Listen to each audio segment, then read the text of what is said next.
Waji wa nne katika majawabu ya kumjibu al-akh, kuna maneno aliyozungumza kwenye kuambatanisha kipengele hiki, akasema illa na kasoro na sababu iliyotajwa katika uharamu wa taswiri ni kufananisha na uumbaji wa Allah subhanahu wa ta'ala, na illa hiyo haipatikani katika taswiri za photograph, haipo kwenye taswiri za photograph. Akataja kaida, wal hukmu yaduru ma illatihi wujudan wa adam, na hukmu zinazunguka na illa yake, kasoro na sababu, kuwepo kwake na kutokuwepo kwake, akimaanisha kwamba sababu ya kuharamishwa masanamu au picha za masanamu ni kufananisha na uumbaji wa Allah.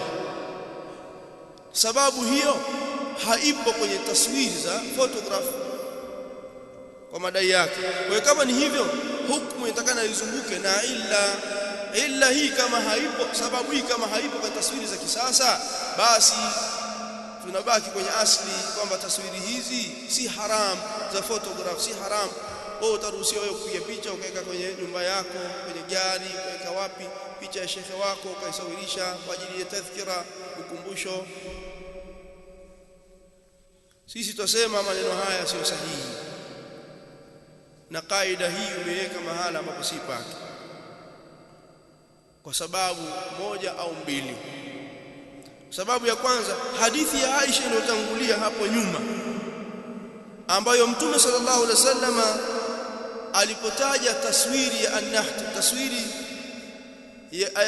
ya pazia ambayo limechorwa masanamu ndani yake, alihitimisha na maneno ashaddu an-nasi adhaban yawm al-qiyamah alladhina yudahuna bi khalqillah, watu wenye adhabu kali siku ya kiyama ni wenye kufananisha na uumbaji wa Allah. Kwa hiyo mtu akichora picha kwenye karatasi, kwenye pazia, akifanya nahti, huyo naye anafananisha na uumbaji wa Allah subhanahu wa ta'ala. Sasa hapa kuna falsafa ambazo wamezitumia kwamba taswiri ya video, taswiri ya kawaida, photograph, ukimuuliza mtu kwamba huyu nani, sema huyu si ndo huyu si ndo Abdullah, utasemaje hii ni picha?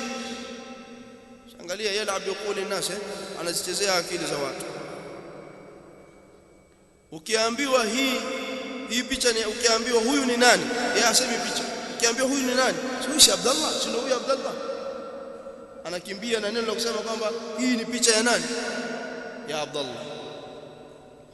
Haya, sasa hivi picha zinatengenezwa kwenye mapazia, kwenye nguo, mabango, zinatengenezwa si kwa kuchora tena, ni kwa ala. Mapazia haya ambayo yenye picha, ukienda na utaratibu huu kwamba lazima iwe ni ya kuchora, na hizi za kutengeneza na vifaa vya kisasa hivi haziingii.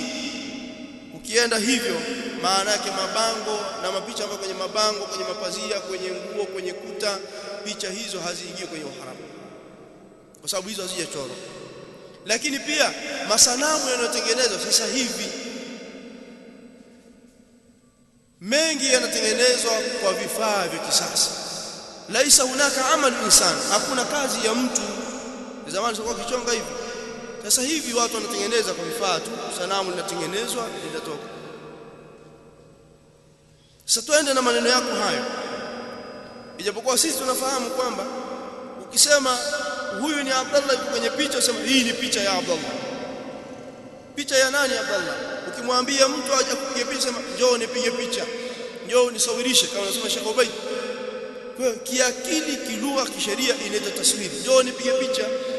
Huwezi kumwambia njoo chukua kivuli changu, au utamwambia mtu njoo chukua kivuli changu, njoo nipige picha. Hii ni picha nani? Abdullah. Wewe huyu ni Abdullah, lakini ni picha yake.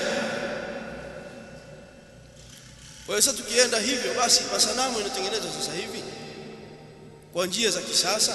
Hakuna amali ya watu, hawafanyi kazi watu kuchonga na kuchora kwenye mabango haya, basi picha hizo zote ni halali, hata kama ni masanamu yanatengenezwa kwa vifaa vya kisasa. Tuende hivyo sasa. kwa haitowezekana. Utakuwa umefungua mlango ambao ni hatari sana katika pande zote mbili, upande pia wa fitna. Kwa hivyo hadithi ya Mtume sallama alipotaja sura ambazo zipo kwenye mapazia akahitimisha na neno kwamba ashaddu nnasi adhaban yawm alqiyama alladhina yudahuna bi khalqillah, kwamba hizi pia za kuchora kwa mkono au zinazochora kwa ala za kisasa, sababu ndio njia mbadala pekee.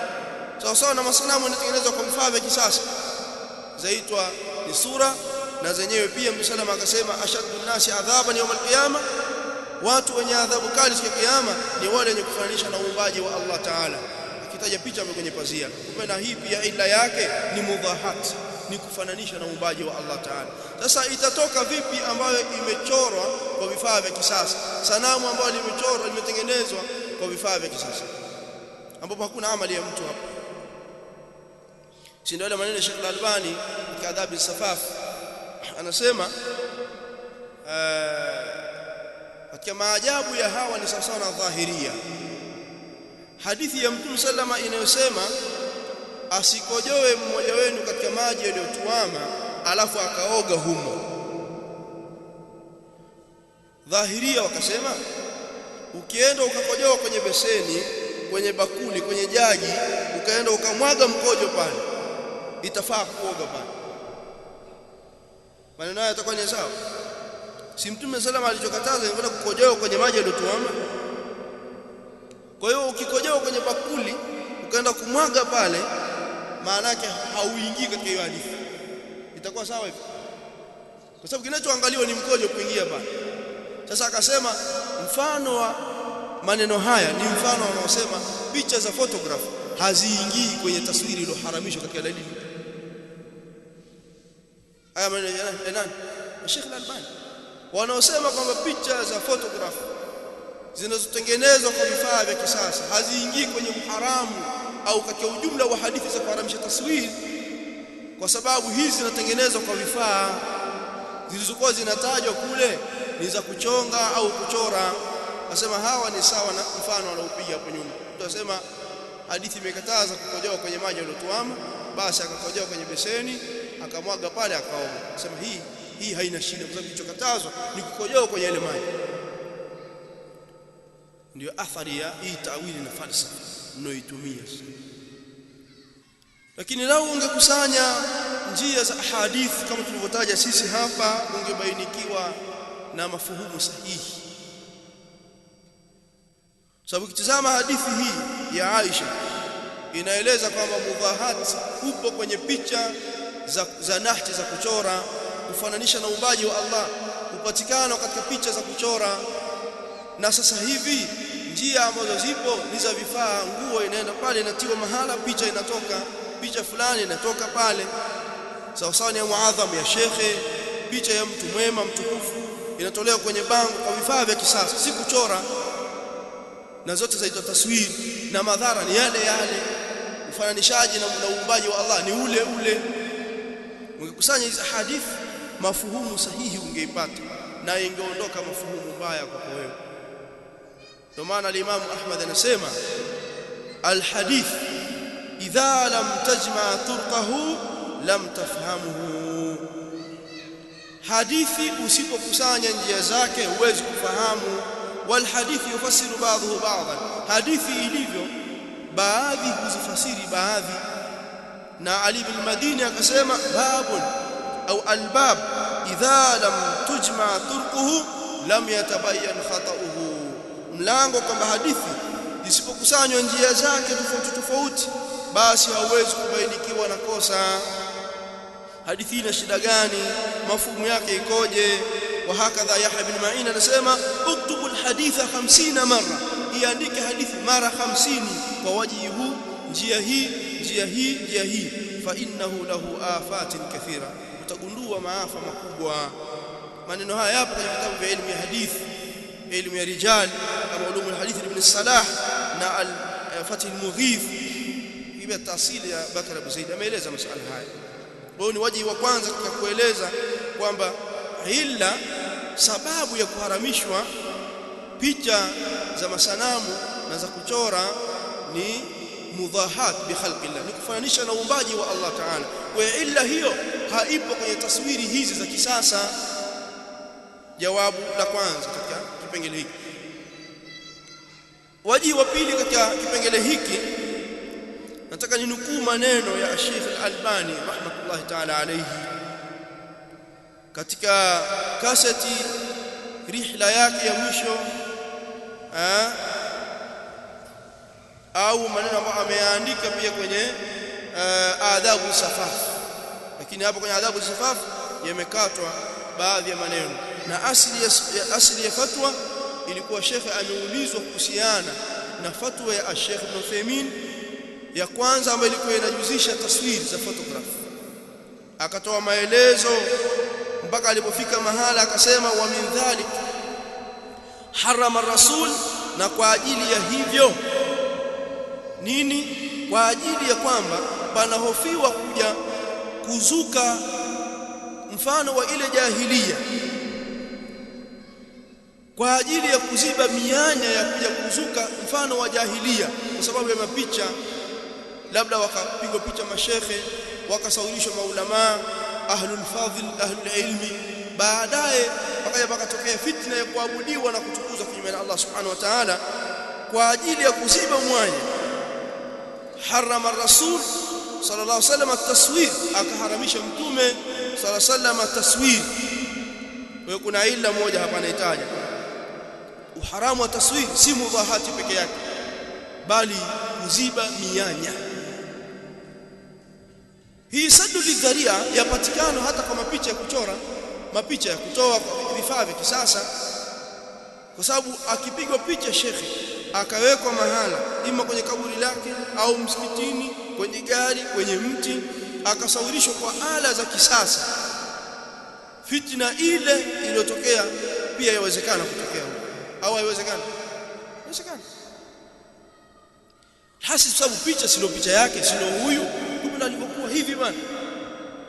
Shetani akawachezea watu kama ilivyo hadithi ya Ibn Abbas, athari Ibn Abbas katika Sahih al-Bukhari, na athari kama tunasema imesahihishwa na ulama zaidi ya 20, na japokuwa wapo waliodhoofisha, lakini sahihi, athari hiyo ni sahihi.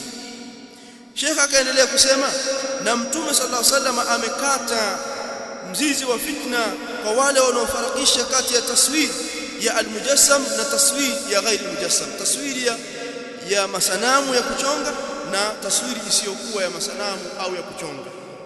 Amekata mzizi wa fitna kwa wanaotofautisha. Alafu akasema, wa hadhihi falsafatu ma'al asaf, na hii ni falsafa ya kutofautisha hii kati ya taswiri hizi na hizi za kisasa. Ni falsafa hii ma'al asaf yajnahu ilaiha baadhi al-kutab al-muasirin, wanamili kwenye falsafa hii baadhi ya waandishi wa kisasa leo hii. Wayahmiluna kulla al-ahadith allati jaat, wakazibeba ahadithi zote zilizokuja fi tahrimi at-taswir, kwenye kuharamisha taswir mutlaqan fa itlaq, yahmiluna ala at-tamathil al-mujassama au al-mujassama, wakazibebea hadithi hizo kwamba hizo zinaharamisha taswiri za kuchonga peke yake au za kuchora.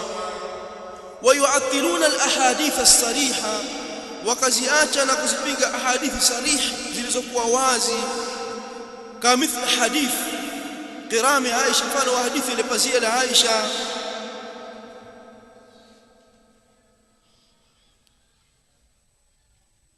Fahamalu ahadith al-mutlaqa, wakazibeba ahadithi ambazo ni mutlaqa fi at-tahrimi ala as-suwar al-mujassama. Hapo kuna maelezo yanasema, wal mirfaqa allati kana yartafiqu biha ar-rasul, na masanamu ambayo ilikuwa katika pazia ambazo alikuwa akikalia Msallama, baadaye akazitoa. Wa fiha suratu hadhihi laysat mujassama, kusema hizi sio mujassama. Ma dhalik fahamalu ahadith al-mutlaqa, wakazibeba ahadithi ambazo ni mutlaqa fi at-tahrim, zinazoharamisha taswir, wakazibebea kwenye taswiri zenye viwiliwili pekee za kuchonga peke yake.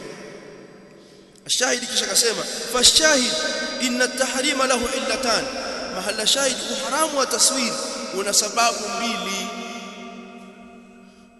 wa kullu min al-illatayn mutahaqqiqun, na kila kati ya illa mbili zinahakikika bilwaqi, kwa uhalisia, bitaswiri alfotografi, wa taswiri za fotografi pia.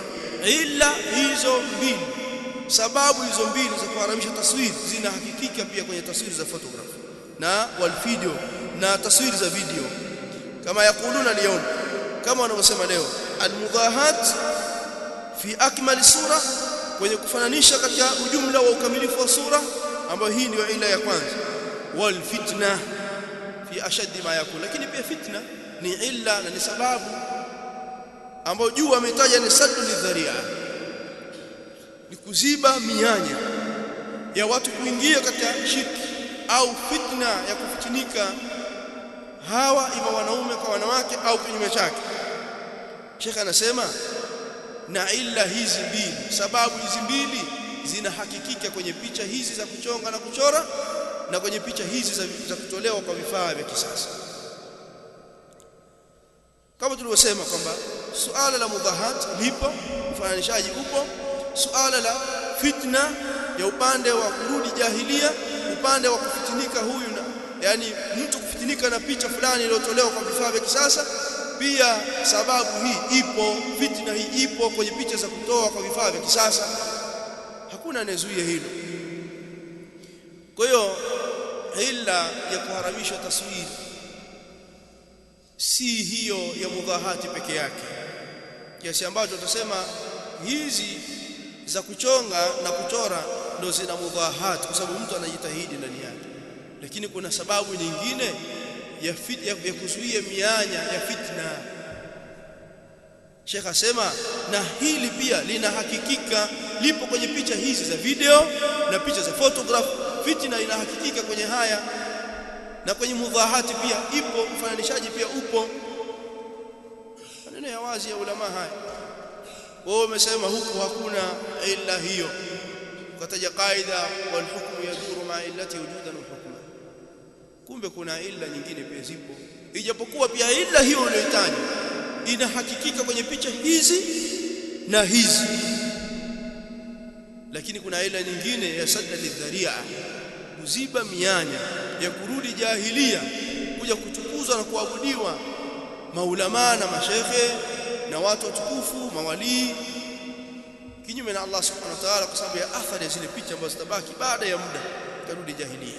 Au fitna kufitinika hawa kwa hawa, zakawa wako hai au kinyume chake. Lakini pia maneno ya Sheikh bin Baz ambayo nimenukuu hapo nyuma katika kitabu cha Ilani Nakil, ni mukaddima, sema wala qad ghalita ghalatan fahishan, na kwa hakika amekosea makosa mabaya. Nani huyo? Man farraqa baina taswiri shamsi, aliyefarakisha na kutofautisha kati ya taswiri za photograph na taswiri za annahti za kuchora. Huyu amekosea kosa baya sana, lianna nususa aam, kwa sababu dalili zinakusanya, wa dharar fi shams ashad. Angalia tena, madhara yanayopatikana katika picha za photograph ni zaidi,